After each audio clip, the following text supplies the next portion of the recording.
Yellowjackets Season 3 is finally airing. Today on Collider, we bring you some behind-the-scenes details about this amazing series. Let's dive in.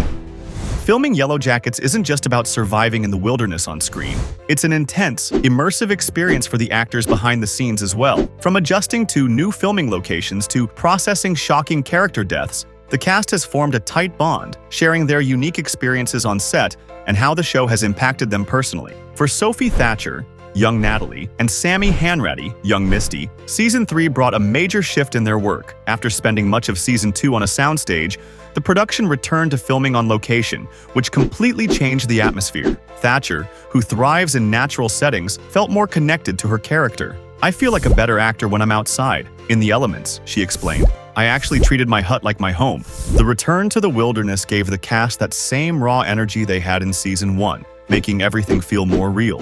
Hanratty, on the other hand, had a different experience. She was pregnant while filming, which made some of the intense outdoor scenes a challenge. "It's not my favorite, running on twigs that are all uneven while trying to protect the belly," she joked. But despite the difficulty, she appreciated how much the location added to the authenticity of the story, especially in Episode 4, which she described as a pivotal moment for the past timeline. For the older cast members, the emotional weight of Yellowjackets extends far beyond the set. Melanie Linsky, who plays adult Shauna, revealed that she reads all of her younger counterparts' scripts to fully understand her character's past. "There's a lot of very shocking moments, but there are also a lot of answers in a way that I found very satisfying," she said. She hinted at a particularly exciting and unexpected storyline in the wilderness, one that fans won't see coming. One of the biggest shocks of the show so far was Juliette Lewis's departure at the end of Season 2, when her character Natalie was accidentally killed by Misty. The cast felt the loss deeply, both in character and in real life. Christina Ricci admitted that Nat's death is something that haunts Misty in Season 3,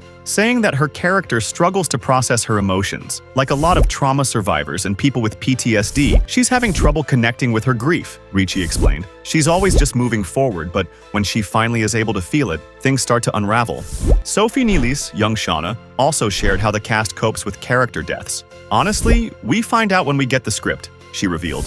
"We usually find out maybe a week before, and then we all get really sad. But we love to throw a death party in their honor." Thatcher added that losing Natalie affected her deeply. "I love Juliette so much and I love my character. I could cry. I cry about her all the time."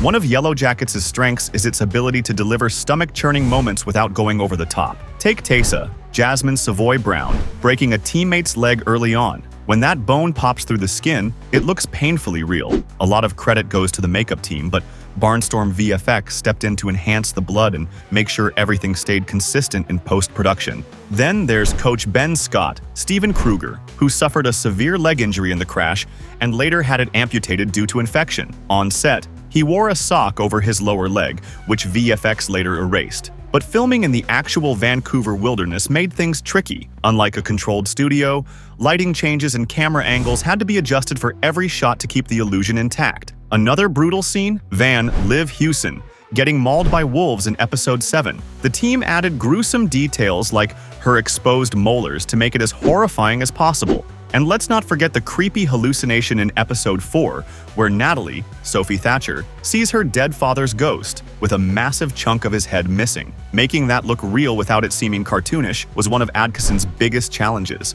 However, not all of Yellowjackets' visual effects are about blood and fire. Some of the best work is the stuff you don't even notice, like making the cast look freezing when they weren't. "Believe it or not, we had to add a lot of breath as they're talking," Krasser revealed.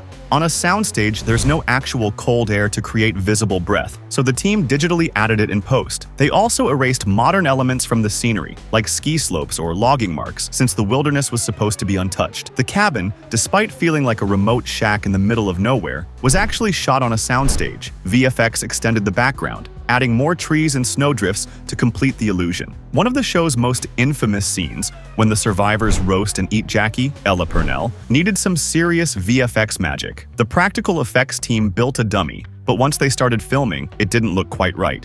The solution? Using CGI to make Jackie's roasted body glisten like a Thanksgiving turkey. The team referenced roasted pigskin to get the look just right. On set, it just didn't have that juicy, mouth-watering appeal, Krasser said. Their digital tweaks made the body look disturbingly appetizing, exactly what the scene needed. Even Jackie's ear, which Shauna snacks on earlier in the season, required VFX work. They initially tried taping down the actress's ear, but it wasn't comfortable. so CGI was used to erase it and make it look like a piece had broken off. Crystal's death scene at the infamous shit cliff was another big challenge. The crew filmed against a blue screen, meaning VFX had to extend the cliff, add snow-covered mountains in the background, and erase any modern-day equipment visible on set, like a snowblower. Then there's the jaw-dropping Season 2 finale, when the cabin burns down. While the production team set a real structure on fire, the VFX team had to composite the actors closer to the flames and recreate the entire environment in CGI. Using drone footage from the British Columbia wilderness,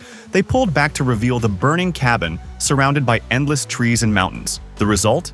A stunning final shot that felt epic and tragic. Another unsettling moment in Season 2 is the ghostly white moose encounter. Fans speculated it was a real animal, but it was entirely CGI, created by Yellowjackets' sister company, Folks FX. What was real, though? The moose tracks. The team struggled to create convincing ones on set, so Crasser used his own off-grid cabin in Canada for reference. "I have moose that walk through my property, so I just went out and photographed their tracks in the snow," he said. Sometimes the best VFX starts with a little real-world inspiration.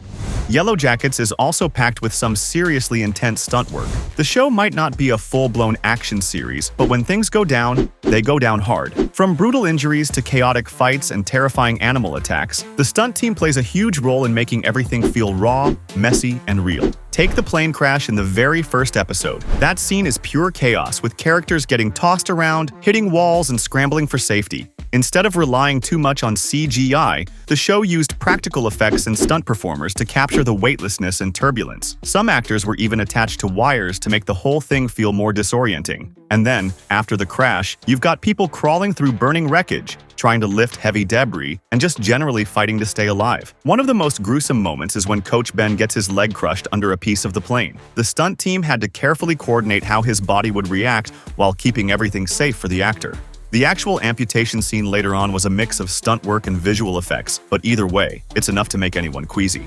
Then there's Van's wolf attack again, which is easily one of the gnarliest scenes in the show. Filming an animal attack is tricky, so they used a combination of real wolves, stunt doubles, and CGI. The moments where Van gets dragged and thrown, that was a stunt performer, using harnesses and wires to simulate the brutal force of the attack. The close-ups, where the wolves are literally tearing into her face, were mostly done with prosthetics and digital effects, but the physicality of the scene is what really sells it. It's brutal, it's messy, and it's exactly the kind of thing Yellowjackets does so well. Misty also gets her fair share of wild moments, especially when she poisons and takes down Jessica Roberts. It's not a huge stunt sequence, but the way Jessica's body reacts to the poison, convulsing, crashing to the ground, had to be carefully coordinated. Then there's Natalie, who always seems to be in some kind of intense struggle. Juliette Lewis did a lot of her own stunt work, especially in Season 2, where she fights off kidnappers and gets into some rough physical confrontations.